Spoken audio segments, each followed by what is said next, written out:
Na sequência desse aprendizado de 12 passos, nós também separamos em grupos, geralmente em primeira, segunda e terceira fase, para que eles possam partilhar os seus sentimentos, com base numa pergunta quebra-gelo, agregada a uma das palestras ou a um dos passos experienciado naquele dia. Vale ressaltar que todos os nossos pacientes, independentes de virem de comunidades terapêuticas ou serem externos, eles também recebem a alimentação conosco. Então, não só o café da manhã, mas também um almoço, para que eles possam encerrar os seus dias. Então, eu comecei a me servir, ser voluntária no Centro de Cuidado Humano. Eu cheguei no ano de 2018, lembro até o mês, em abril do ano de 2018, e cheguei para conhecer. Eu lembro que o pastor falou assim, o pastor Wander e o pastor Daniel na época: venha, conhece o projeto e depois você avalia se você se identifica com o trabalho. Logo na segunda semana, eles já pediram para eu trazer algumas palestras ou dinâmicas para os pacientes, trabalhando a questão da psicologia positiva. E eu estudei coach científico, estudei com o Dr. Del Delandre, que foi professor no Seminário Batista, que a teoria é a sustentação do ser. Teoria da tensão, que toda mudança no ser humano gera muita tensão. E essa tensão é como um fio estivesse muito esticado.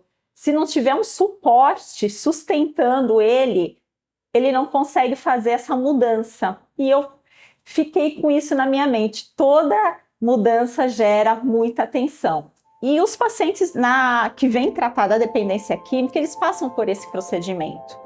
Porque são anos, muitos começam a fazer o uso da substância ainda na infância, e quando o paciente chega no Centro de Cuidado Humano, onde ele é passado por uma triagem, muitas vezes sou eu que recebo, que acolho esse paciente, pode ser eu, às vezes as psicólogas, o assistente social, mas eu também faço esse trabalho de acolhimento, de ouvir a história do paciente. A gente vê que na historicidade dele, ele tem mais tempo de uso de substância do que saber o que é sustentar uma vida com saúde, com alegria, com leveza. O público que nós atendemos aqui no CCH é um público aberto, nós não fazemos nenhum tipo de restrição. Nós dividimos em atendimentos psicológicos e também nós temos a parte do ambulatório de dependência química. Nós temos psicólogos na minha equipe que também fazem parte do ambulatório de dependência química. Então, a pessoa chega até a igreja, geralmente é recebida pela Joana, a secretária, e ela nos encaminha esse paciente. Então, cada profissional tem um dia que ele coloca à disposição da igreja, e esse psicólogo vai receber esse paciente através da Joana, e nós teremos uma quantidade de 6 atendimentos por paciente. Por que esses 6 atendimentos? Porque nós tratamos como se o CCH fosse um pronto-socorro emocional.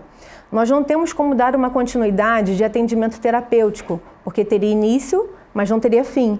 E como nós queremos atender o maior número de pessoas, nós temos esse formato de 6 atendimentos, onde nós damos esse suporte emocional para o paciente, e após esses 6 atendimentos, nós encaminhamos também para outros ministérios da igreja. Então, eu chamo de ferramentas. Nós temos o Celebrando a Vida, nós temos o Design Divino, nós temos o Casados para Sempre, Paz para Toda a Vida, Aconselhamento Bíblico. Então, são ferramentas que também nós utilizamos no final desses 6 encontros.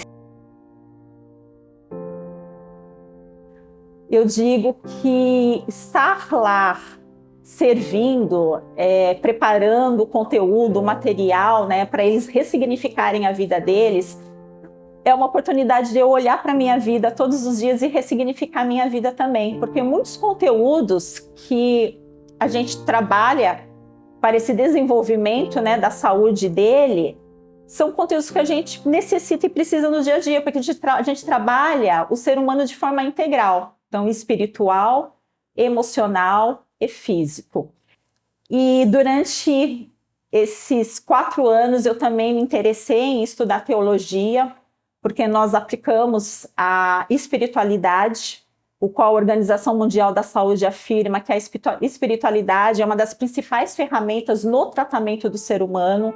Então vai muito de encontro com a palavra de Deus, que é levar a esperança, né? E de levar a esperança a todos, e eles também necessitam dessa esperança, de enxergar que enquanto eles têm vida, há uma potencialidade de mudança e de gerar vida. Então gerar vida dentro do próprio ser deles mesmo, acreditando que é possível eles se tornarem seres humanos melhores, capazes e muito proativos, muito produtivos, que enquanto ainda tem vida, é possível produzir.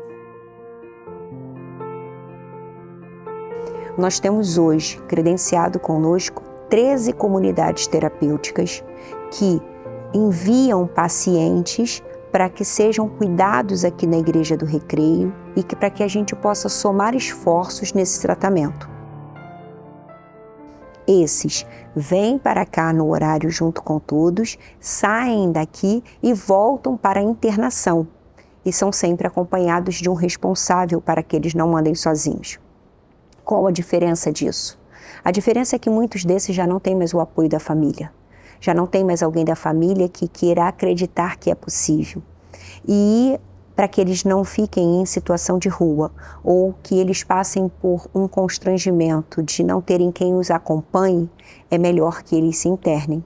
Além disso, temos uso de substâncias que são muito graves e que o período de abstinência ou de fissura geram enormes transtornos e que o próprio familiar não sabe lidar com o suor, com a tremedeira, com os reflexos corporais que a abstinência pode gerar. E é preciso, então, que ele tenha um acompanhamento de perto 24 horas por dia. E a comunidade terapêutica também ajuda nesse processo de internação. Todas essas 13 comunidades terapêuticas têm um perfil evangélico e elas respeitam algumas regras para fazer essa parceria conosco. Eu faço a parte médica, né, de medicação, de acompanhamento psiquiátrico. Tem um grupo terapêutico aqui, né, dos dependentes químicos, de pessoas que estão internadas e de pessoas que não estão internadas.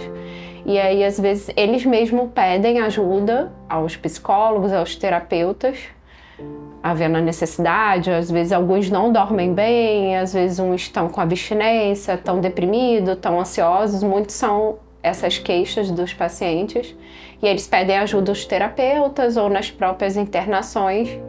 E aí chegam até mim pedindo ajuda médica, porque percebem que às vezes só a terapia ou só a parte espiritual não está dando conta desses sintomas.